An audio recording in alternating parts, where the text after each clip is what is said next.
your dream, it's your goodbye. Welcome to, I think, what might be one of my last videos for the semester. I'm not really sure. I might continue this vlog without the videos, maybe just written vlog after this point. But I do want to share one book that I did discover earlier in the semester. I never posted about it because it wasn't initially on my list of things to post about, but at the same time, I think it's a fantastic book. I've become fairly obsessed with this, and that is Scythe by Neal Shusterman. Scythe.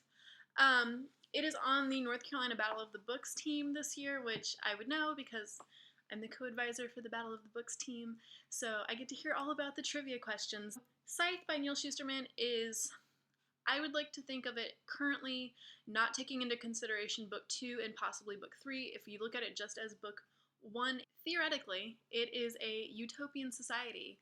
The world has been fixed of all the issues that us mere mortals, humans, as a flawed race have created over time. The environmental issues, the overpopulation issues, everything's been fixed because of the creation of the Thunderhead, which I think is hilarious because it's basically the cloud that already exists today in our world, but like multiplied by a billion, where people no longer really need to work. They don't need to do anything. They just simply merely exist. And also death has been seemingly fixed. People don't die any longer in this society. So the Scythedom is created to riddle the idea of overpopulation. It is the one thing that the Thunderhead cannot control. And so the Scythes are in charge of death. And so I like the imagery, the idea of a scythe being used as a both device to kill, but also what it stands for as sort of this solidarity weapon of choice. Scythes are considered the highest law that exists. It's sort of the separation of state and scythedom instead of the separation of state and religion that we have now. The concept of the scythes being sort of not godlike, but they are renowned. They pretty much get anything that they want. The people of the earth are terrified of them, but they also admire them. And scythes can grant immunity for a year to somebody so that they cannot die. Neal Shusterman does an amazing job with this. He gives you very lovable characters pretty early on in the book with separate lives, Citra, Terranova, and Rowan. And they are brought together, but you don't really know why. There's also this third storyteller that kind of comes in as Michael Faraday. All the Scythes have named themselves after a very famous leader in what they call the mortal age, basically is the world we live in currently right now. So, you have Scythes named after Marie Curie, you have Scythes that are named after Sophocles and Aristotle, Michael Faraday, all of these different people. They're just so well trained. They're basically trained killers, and so Citra and Rowan kind of both go under the telling of Michael Faraday, who then trains them for basically a year as an apprentice. And so they have to go against each other, and this kind of ends up becoming a huge plot point in the story.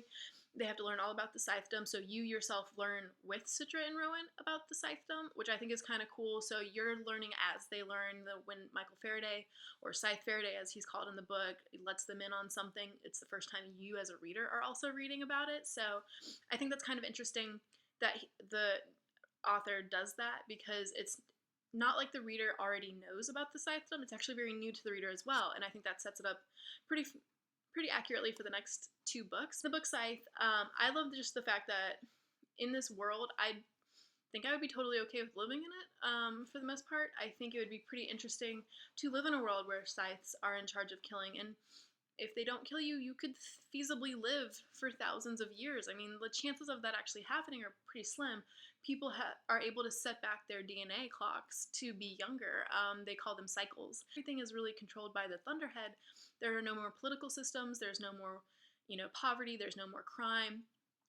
It seems like a utopian world, and for the most part, you wonder what the conflict is going to be. Like, the entire time I was reading this book, I was thinking, what could the conflict possibly be? Like, utopian societies don't work. They just don't work. They don't exist in literature. Like, something horrible is going to happen. That's what we've been all brainwashed to think. Like, you can't have a plot with no conflict. And so about halfway through the book, we realized that the Scythedom is actually pretty corrupt. Who would have thought that when you have a separation of basically state and people in charge of killing everybody, that the people in charge of killing everybody are in fact kind of corrupt. So you have this old world versus new world thing, and Citra and Rowan have to figure out where they fall into that, which is difficult for them. I think Citra definitely falls into the old world. She definitely doesn't believe in the new world concept. Rowan is sort of this rogue. What I love about this book is it kind of fits in with the call and the invasion. The idea of survival of the fittest is definitely seen throughout this whole book. You know, you have some individualism and some identity issues. It's not so much coming of age as much as figuring out who you are in a society that doesn't need you, actually. The world could keep moving, and it doesn't really matter if you're in it or not. At some point, we have to question, like, when do we just stop existing? Like, what does existence actually mean for us? What does it mean to live and to have dreams and to have hopes if you've already accomplished all of them hundreds of years before? What I love about this book is that Citra and Rowan, who are our two main characters, they pretty much become our main characters throughout this book and then into the second book as well. They have to grapple with that existence. They have to grapple with the fact that they're taking life away from people, whether it's their time to go or not. It's their duty. It's their calling. It's what they have to do.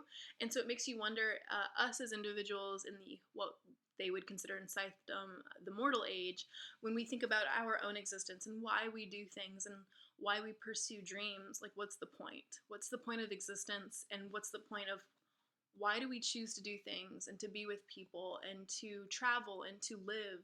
You know, what is it leading up to? What do we get out of those experiences? What does that mean for our existence? And I think grappling with that idea of survival and existence all simultaneously in one book is something that Neal Shusterman does pretty exquisitely. He gives background into historical context that he has created. Like, he's created these historical documents. He has explained why history has led to this point. Why is it sort of utopian, but really kind of dystopian under the levels after you peel them away one by one, you know? And so when we think about what our purpose is, that's sort of the question you're left with. What's our purpose? Why are we here? Why are we doing these things? Why are we existing in this world? What are we working towards? What would happen if somebody showed up at your door with a knife and says, I'm here to kill you, and you have to oblige to that because that's how the world works? What would you do in that instance? So I think that's something really interesting and fascinating. I loved Scythe. It made me really think, like, almost like an existential crisis a little bit about what I'm doing with my life and how do I make it more purposeful and how do I make it meaningful. I think that's really hard to answer. I think it's something people their entire lives don't know how to answer. You know, when you're asked on your deathbed, was it worth it? And you have to, like, think, well, what was what? I think it's really fascinating. I really look forward to finishing the second book. I heard there's a really good plot twist at the end of it. And then the third book that just came out, I'm theoretically been told by one of my students that I have to finish it before winter break so that they can talk to me about it because nobody else has read it. So I'm really excited about that. I did hear that Scythe is being made into a movie, so I don't really know a lot about that. I haven't looked it up or anything.